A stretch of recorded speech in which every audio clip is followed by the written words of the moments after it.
নমস্কার বন্ধুরা, কেমন আছো সবাই? আশা করি সবাই ভালো আছো। তো আমিও ভালো আছি। তো আজকে আমি তোমাদের সাথে একটা ওই ভেটকি মাছের তেল ঝাল তোমাদের সাথে শেয়ার করব। তো কীভাবে আমি রান্নাটা করলাম সেটা তোমরা দেখতে থাকো। তো এই যে দেখো, আলুটাকে আমি সরু সরু করে কেটে নিয়েছি, নিয়ে জলের মধ্যে রেখে দিয়েছি। আর মশলা লাগছে দেখো, জিরে, ধনিয়া, একটুখানি আদা কয়েক টুকরো, তারপরে হচ্ছে মৌরি একটু নিয়েছি, একটু রাঁধুনি নিয়েছি।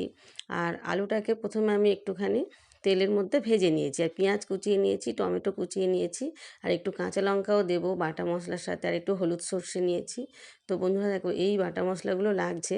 তো তোমরা চাইলে রাঁধুনিটাকে স্কিপ করতে পারো, রাঁধুনিটা আমার গন্ধটা ভালো লাগে বলে আমি দিয়েছি। তোমরা চাইলে রাঁধুনি, মৌরি এগুলো না দিতে পারো। তো আমার একটু ওগুলো সেন্ট ভালো লাগে বলে আমি দিয়েছি।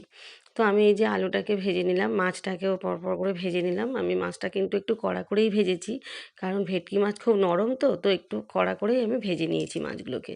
তো মাছটা বেশ বড় সাইজ ছিল বন্ধুরা, মাছটা কিন্তু বেশ বড় সাইজ ছিল। তো আমি একটু কড়া করে ভাজলাম, ভেজে নিয়েছি। নিয়ে এবার আমি ওই মাছের যে মাছ ভাজাতে তেল ছিল, সেই তেলের মধ্যেই আমি আলুটাকে ভেজে নিয়েছি।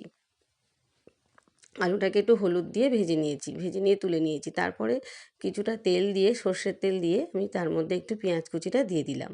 তো পেঁয়াজ কুচিটা একটু হালকা হালকা ভাজা মতো হয়ে গেলে তারপর আমি এর মধ্যে টমেটো কুচিটা অ্যাড করে দেব। তো টমেটো কুচিটা দিয়ে এর মধ্যে আমি একটু লবণ দিয়ে আর ঢাকা দিয়ে কিছুক্ষণ রেখে দেবো। বেশিক্ষণ লাগবে না, অল্প একটু টাইম ঢাকা দিয়ে রেখে দিলে এই টমেটোটা আর পেঁয়াজটা একদমই নরম হয়ে যাবে। তো আমি একটু লবণ দিয়ে আর এই যে ঢাকা দিয়ে রেখে দিলাম। তো বন্ধুরা দেখো, এই মাছটা কিন্তু আমার হাজব্যান্ড মাছটা কিন্তু কালকে কিনে এনেছিল রাত্রে।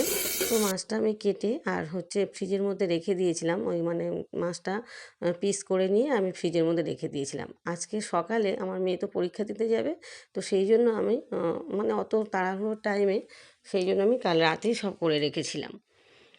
তো দেখো বন্ধুরা, পেঁয়াজটা আর টমেটোটা কত নরম হয়ে গিয়েছে। তো এর মধ্যে আমি 2 চামচ মতো হলুদ গুঁড়ো দিলাম, আর 2 চামচ মতো শুকনো লঙ্কার গুঁড়ো দিলাম। দিয়ে ভালো করে আমি মশলাটাকে বেশ কিছুক্ষণ ধরে কষিয়ে নিতে থাকলাম।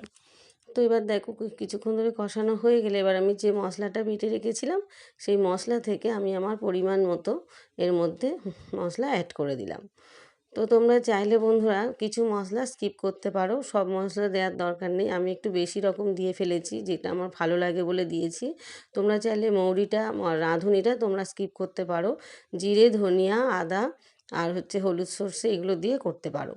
তো দেখো বন্ধুরা, মশলাটা দিয়ে ভালো করে কষিয়ে নিয়ে আমি এবার এর মধ্যে ভেজে রাখা আলুটাকে অ্যাড করে দেব। তো ভেজে রাখা আলুটা অনেকটা ভাজাই ছিল। তো এই ভালো করে অ্যাড করে দিয়ে এবার বেশ কিছুক্ষণ ধরে আমি এটাকে কষিয়ে নিতে থাকবো। মশলার সাথে আলুটাকে বেশ কষিয়ে নেব বেশ কিছুক্ষণ ধরে। দিয়ে আমি কিন্তু জলের পরিমাণটা মাঝারি সাইজে দেব, কারণ যেহেতু আমার একটু গ্রেভি থাকবে। এই মাছের কিন্তু ঝোল, খুব ঝোল ভালোও লাগে না, খুব বেশি ঝোলও ভালো লাগে না।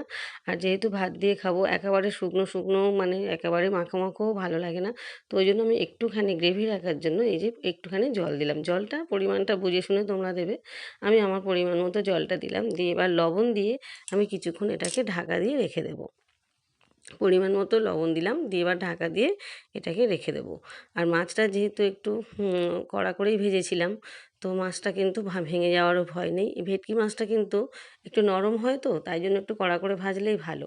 নরম মানে হালকা নরম করে ভাজলে কিন্তু এটা ঘেঁটে যায়। তো সেই জন্য আমি এই যে দেখো, আমার বেশ আলুটা সেদ্ধ হয়ে গিয়েছে কিনা আমি সেটা দেখবার জন্য একটুখানি ঢাকাটা খুলে দিলাম। তো দেখলাম সেদ্ধ হয়ে গিয়েছে। তো এবার মাছগুলোকে আমি এর মধ্যে অ্যাড করে দিলাম। তো যেহেতু আমরা চারজন, তো পাঁচ পাঁচ পিস দিলাম। কারণ যেহেতু ছোটো মেয়ে খেয়ে পরীক্ষা দিতে চলে যাবে, আবার এসে একটু খাবে। তো সেই জন্য 1 পিস বেশি দিলাম। তো এই 5 পিস মাছ দিলাম। আর এই যে মাছের মাথাটা দেখছো বন্ধুরা, এটা কিন্তু আমি খাবো। ভেটকি মাছের মাথা কিন্তু আমার হাজব্যান্ড বা আমার 2 মেয়ে কেউ খেতে চায় না। কাতলা মাছ হলে আলাদা কথা, কিন্তু ভেটকি মাছের মাথা ওরা কেউ খেতে চায় না। তো এই মাথাটা আমাকেই খেতে হবে।